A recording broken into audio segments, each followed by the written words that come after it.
दोस्तों, मानो चांद पर कदम रख चुका है, किंतु मानेंगे चांद पर रखे कदम काफी हैरानी भरे रहे हैं।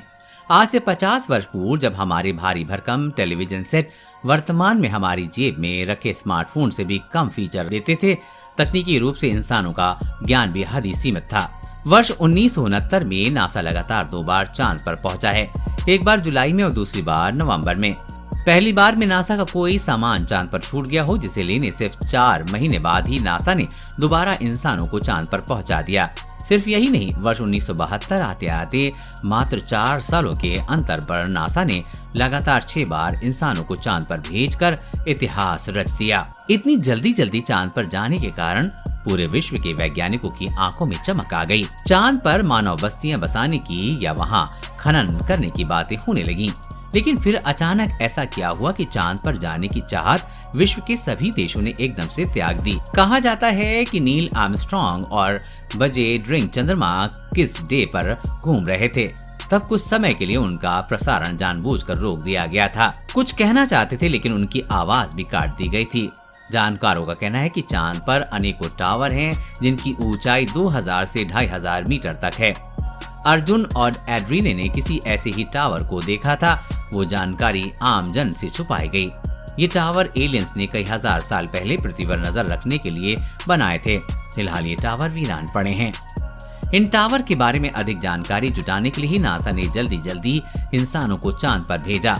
लेकिन जब आखिरी बार इंसान चांद पर गया तो वहां एलियन आ धमके और उन्होंने इंसानों को वहां से चले जाने की चेतावनी दे दी। साथ ही कभी वापस न आने के लिए भी कह दिया। नील आर्मस्ट्रॉन्ग खुद एक इंटरव्यू में कहा था कि अंतरिक्ष में उनके यान का पीछा किसी बेहद एडवांस टेक्नोलॉजी वाले युवकों द्वारा किया गया था। चांद पर अजीबोगरीब रहस्यमय संगीत बजने की आवाज को भी कई चंद्र यात्रियों ने सुना है। हालांकि नासा ने कभी इस बारे में आधिकारिक बयान जारी नहीं किया। इंसान पर देखकर कई यात्रियों ने इस बात को स्वीकार किया है कि चांद पर एलियंस आते रहते हैं और चांद पर एलियंस का अपना बेस भी है। एक चांद पर काम करने वाले का कहना है कि चांद अंदर से खोखला है, क्योंकि चांद की सतह के नीचे एलियंस ने अपना अड्डा बनाया हुआ है। अब सच्चाई चाहे जो भी हो, लेकिन एलियंस होते हैं, इस बात से कोई इनकार नहीं किया जा सकता। चांद पर वापस लौटने में कोई न कोई समस्या तो जरूर है, क्योंकि आज से 50 साल पहले अगर हम चांद पर पहुंच जाने में सक्षम हो चुके थे, तो अब तक तो हमने विज्ञान में बेहद अधिक तरक्की कर ली है। तब तो मनुष्य को चांद पर अपनी कॉलोनी बनाकर खनन आदि का काम शुरू कर देना चाहिए था। बेहद ही आश्चर्य की बात है कि यदि हम 60 के दशक में चांद पर पहुंच गए थे, तो हमें वो वापस जाने में इतना समय क्यों लग रहा है। पिछले साल नेशनल स्पेस काउंसिल की बैठक में नासा के प्रवक्ता ने कहा था कि इंसान को दोबारा फिर से चांद पर भेजा जाएगा। इसकी तैयारी करने में अभी समय लगेगा। शायद हम 2028 तक चांद पर फिर से पहुंच जाएंगे।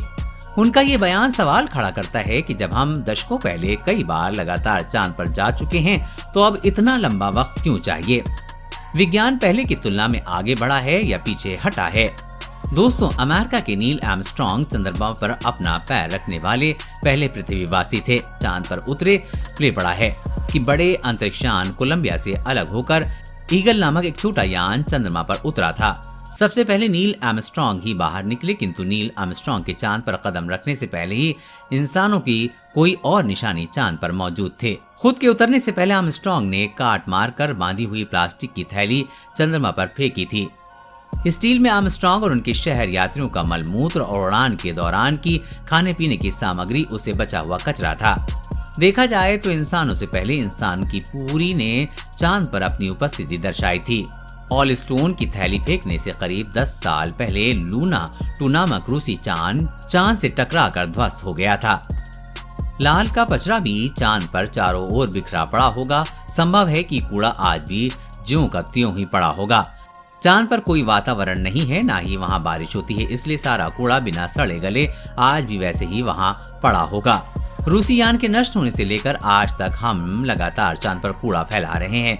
नासा का अनुमान है कि चंद्रमा पर भले ही कोई नहीं रहता है, पर वहाँ 190 टन मनुष्य निर्मित कचरा यहाँ पर बिखरा पड़ा है। अगर चांद के टुकड़े को इकट्ठा किया जाए तो करीब 10 बड़े ट्रकों की आवश्यकता पड़ेगी। वहीं दूसरी तरफ नासा कह रहा है कि चांद पर किसी प्रकार का जीवन नहीं पनप सकता। चांद एक वीरानी और बंजर जमीन है। ऐसा कोई कारण नहीं है जिसके बल पर कहा जा सके कि चांद पर जाना इंसानों के लिए हितकारी है।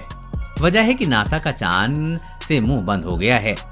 तो फिर नासा हमें बताए कि अमेरिका और बाकी देश लगातार चांद पर यान क्यों भेज रहे हैं। जब वहां जाना बेकार है और वैज्ञानिकों का चांद से मोहभंग हो चुका है, तो क्यों चांद पर लगातार कूड़ा फैलाया जा रहा है। आखिर बंजर चांद पर ऐसा कौन सा राज है जिसे जानने के लिए हम समय समय पर चांद पर यान भेज रहे हैं। दोस्तों, इनमें से कोई शक नहीं कि चांद पर धरातल बेहद ही रहस्यमयी है। माना जाता है कि अतीत में किसी अंतरिक्ष दिन के टकराने से धरती के 2 टुकड़े हो गए थे। इन दोनों टुकड़ों में से एक छोटे टुकड़े की भी आज हम चंद्रमा के नाम से जानते हैं। यानी कि चांद धरती के बाद बना है और चांद और पृथ्वी का धरातल भी एक समान ही होना चाहिए। लेकिन वैज्ञानिक के अनुसार चांद धरती से भी ज्यादा पुराना पिंड है।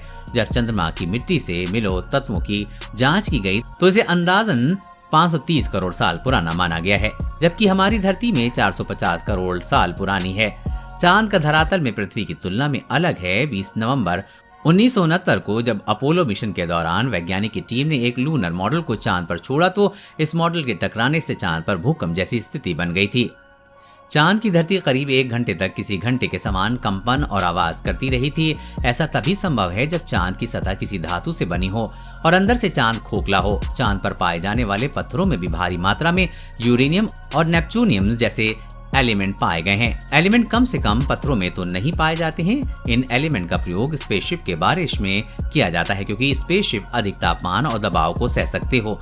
तो क्या चांद भी एक स्पेसशिप ही माना जाता है कि चंद्रमा पृथ्वी के गुरुत्वाकर्षण बल के क्षेत्र में भी बाहर है, फिर भी वो लगातार पृथ्वी की परिक्रमा किए जा रहा है, जिस कारण अनेकों वैज्ञानिकों को दावा है कि चंद्रमा प्राकृतिक ही नहीं बल्कि इसे कृत्रिम रूप से किसी बुद्धिमान एलियन सभ्यता द्वारा बनाया गया है। चंद्रमा के जरिए ही एलियन सभ्यता पृथ्वी पर नजर रखती है। इतिहास की किताबों में चंद्रमा के बारे में अनोखा तथ्य भी पढ़ने को मिलता है।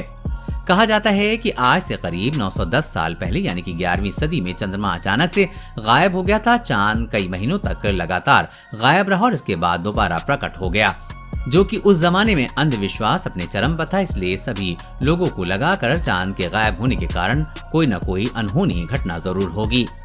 सभी धर्मों ने बड़े पैमाने पर पूजा पाठ की। जब महीनों बाद चंद्रमा वापस दिखाई पड़ा तो लोगों ने राहत की सांस ली। हालांकि वैज्ञानिक मानते हैं कि 1104 में आइसलैंड में स्थित एक ज्वालामुखी में भयंकर विस्फोट हुआ था। उसे विस्फोट से भारी मात्रा में राख निकलकर आसमान में फैल गई थी। इस कारण चांद दिखाई नहीं देता था, किंतु यदि ऐसा हुआ होता तो महीनों तक फैली वो राख सिर्फ चंद्रमा की रोशनी को ही नहीं बल्कि सूरज की रोशनी को भी प्रभावित करती। सूरज की रोशनी और गर्मी पृथ्वी पर ना पहुंच पाने के कारण ही पृथ्वी पर शीत युद्ध शुरू हो जाता और करोड़ों जीव मर जाते। लेकिन इस तरह से पृथ्वी पर जीवों के मरने की कोई घटना इतिहास में दर्ज नहीं है। दोस्तों, इसमें कोई शक नहीं कि चंद्रमा ने अपने राज्यों और अपने सदैव इंसानों का ध्यान खींच रखा है। इन्हीं रहस्य को समझने के इंसान कई बार चांद पर भी गया है, लेकिन चांद पर इंसानों को भेजने के मिशन को पिछले 50 सालों से रोजाना भी अपने आप में बेहद ही है। तो दोस्तों, ये वीडियो कैसा लगा? आपको अच्छा लगा हो तो अपने दोस्तों के पास जरूर शेयर करें और अगर आपको कुछ पूछना हो तो हमें कमेंट बॉक्स में जरूर पूछें।